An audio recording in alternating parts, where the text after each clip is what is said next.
Bonjour à tous, bonjour Richard Ramos, merci d'être avec nous. Vous êtes député MoDem, particulièrement investi pour la défense des consommateurs et dans la lutte contre la malbouffe. Et si vous êtes là ce matin, c'est parce que vous êtes en colère contre les hausses des prix. Vous demandez tout simplement une commission d'enquête parlementaire sur l'inflation. Pourquoi ? C'est simple. Aujourd'hui, quand vous allez dans votre supermarché, vous avez des prix qui ont flambé.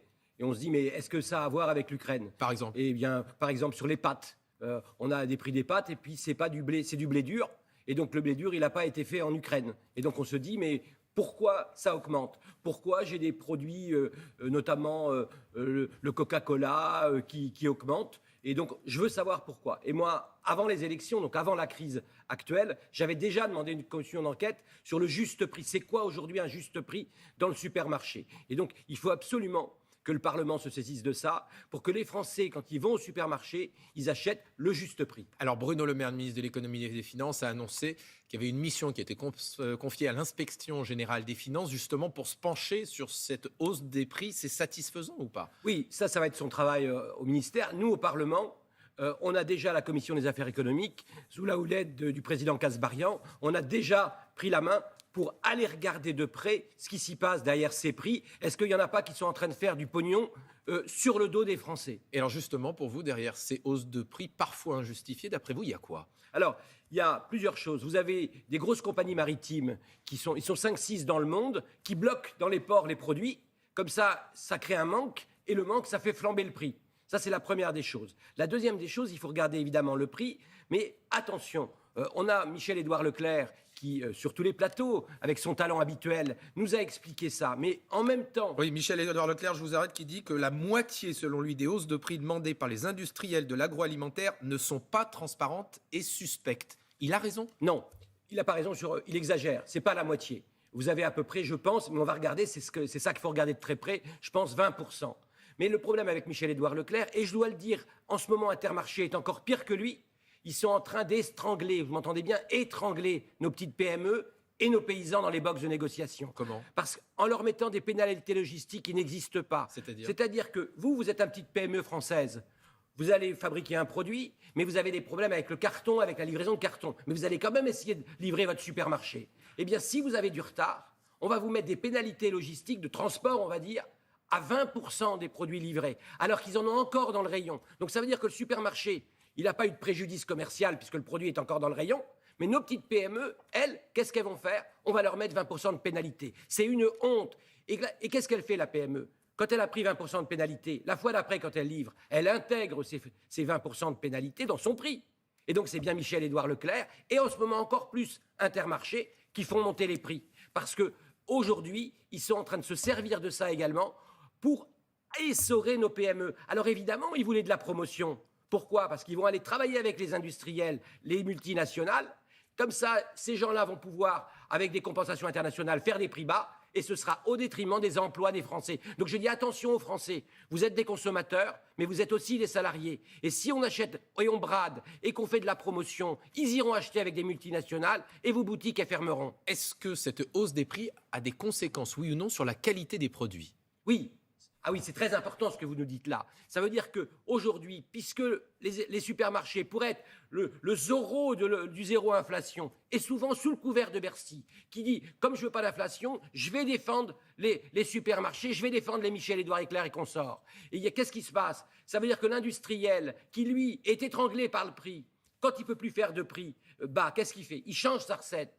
Et qu'est-ce qu'on fait ? On remet du sucre, on remet du gras, on remet du sel. Ça c'est ce que vous dites est extrêmement grave. Vous avez des preuves que les industriels changent les compositions des produits ? Mais bien évidemment qu'on a des preuves. Et moi, ça fait des années que je travaille avec les industriels. Qui est-ce qui m'a alerté ? Ce sont les PME qui m'ont dit, Monsieur Ramos, Monsieur le député, si nous, on ne peut pas livrer parce qu'ils ne veulent pas prendre nos hausses de prix, eh bien, qu'est-ce qu'on va faire ? On va baisser la recette. Vous allez... C'est traditionnel dans la grande distribution. Vous avez des exemples ? Je prends un exemple. On est le matin ici, on va prendre le Nesquik. Vous prenez le Nesquik du matin, vous prenez sur 10 ans ce qu'il y a dans le Nesquik. Eh bien, sur 10 ans, vous verrez que le taux de cacao dans le Nesquik, eh bien, il a baissé. Parce que comme il y a des guerres de prix, on baisse la qualité. La tablette de chocolat, encore le groupe Nestlé International, vous avez cette fameuse tablette de chocolat pour faire la mousse au chocolat, la fameuse Nestlé Dessert. Eh bien, vous verrez, elle n'a pas baissé en qualité, Mais par contre, pour le même prix, vous avez moins de grammage. Elle est plus petite, votre tablette. Alors c'est ça avec les autres parlementaires sur lesquels vous souhaitez vous pencher d'extrêmement près pour voir s'il y a matière ou pas à demander évidemment aussi des sanctions. C'est un problème évidemment pour la qualité des produits, un problème pour le portefeuille des Français.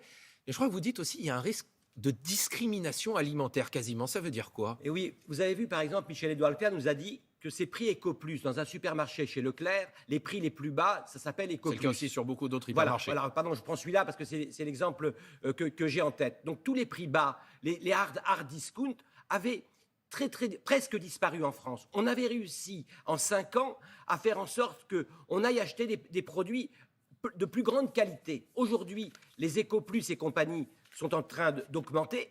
Et donc, ça veut dire qu'on est en train de revenir pour les consommateurs les plus pauvres sur des produits à moindre valeur. Ça veut dire qu'on est en train de refabriquer deux types d'alimentation. C'est-à-dire? Une pour les riches qui auraient les moyens de se le payer.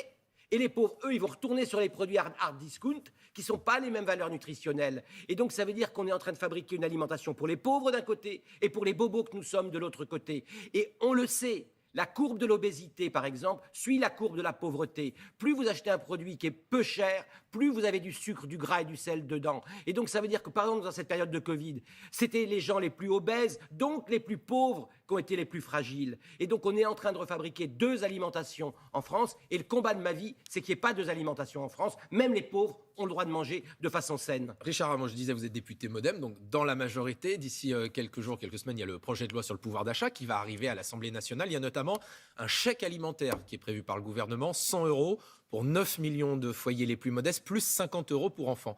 Vous avez signé une tribune qui demande à ce que ce chèque alimentaire il soit ciblé sur les produits particulièrement sains. Concrètement, comment on fait? Bien, pour moi, c'est simple. On va prendre une carte bleue, on va la créditer et on va envoyer aux étudiants, aux personnes qui ont des petits revenus, cette carte bleue qui va être créditée d'un certain montant. Et avec ce montant-là, avec cette carte bleue-là, vous allez pouvoir acheter des produits qui sont des produits non ultra transformés. Ça veut dire que moi, je veux qu'on puisse acheter des produits sains non ultra transformés. On aura un autre avantage pour nos paysans français, c'est que comme on aura exclu les produits ultra transformés, c'est les seuls produits qui n'ont pas obligation de dire l'origine des produits qui les composent. Et donc, ça veut dire qu'on reflèche de bien manger pour les plus humbles et les produits français. Et ça, aujourd'hui, c'est mon combat. Et c'est mon combat pour le consommateur. Votre autre combat aussi, c'est votre combat pour interdire les nitrites, notamment dans la charcuterie, ces additifs qui permettent de mieux conserver la charcuterie, de la rendre un peu plus jolie aux yeux des consommateurs. L'Agence nationale de sécurité sanitaire, la semaine prochaine, doit rendre un rapport sur la toxicité justement de ces additifs. Est-ce que vous avez pu avoir accès à ce rapport? Est-ce que vous demandez toujours l'interdiction de ces nitrites? Alors, bien évidemment que je demande l'interdiction de ces nitrites. Et puis, sur cette antenne, on peut rendre hommage à Axel Kahn, qui était ce généticien et qui était président de la Ligue contre le cancer, décédé il y a quasiment à date, il y a 1 an, et qui, avec moi, a accompagné cette affaire-là. C'est simple, les industriels, certains mettent du nitrite dans la charcuterie pour, par exemple, qu'elle ait la couleur rose. Mais quand vous allez chez votre charcutier, vous ne demandez pas du jambon rose, vous demandez du jambon blanc. Ça veut bien dire qu'il était blanc, le jambon. On a mis du rose parce que ça retient de l'eau, parce que ça... Et que va dire ce rapport? Ce rapport, il va dire un truc incroyable. Il y a eu quelques fuites, évidemment, comme d'habitude. Il va reconnaître pour la première fois que le nitrite, ça tue. Que le nitrite, quand on en mange dans la charcuterie, je dis bien, eh bien, vous avez un risque de cancer colorectal. Et ce rapport, il va dire, oui, il y a un lien entre cancer colorectal et nitrite dans la charcuterie. Il va le dire, ce rapport, clairement. Et donc, je vais dire au ministre, il faut l'interdire. C'est 5000 morts par an, entre 4 et 5000 morts par an en France. Vous êtes prêt à redéposer une proposition de loi? Proposition de loi, travailler avec l'excellent ministre Marc Fesneau. Il est du MoDem également. Il est du MoDem, mais oui, mais je n'ai aucun doute. Aujourd'hui, le rapport devrait dire qu'il y a un lien de causalité entre cancer colorectal, 5000 morts par an en France et aujourd'hui le nitrite dans la charcuterie. Je n'ai aucun doute que le ministre protégera le consommateur. Merci beaucoup Richard Ramos d'être venu avec nous ce matin, partager votre coup de gueule pour la défense des consommateurs.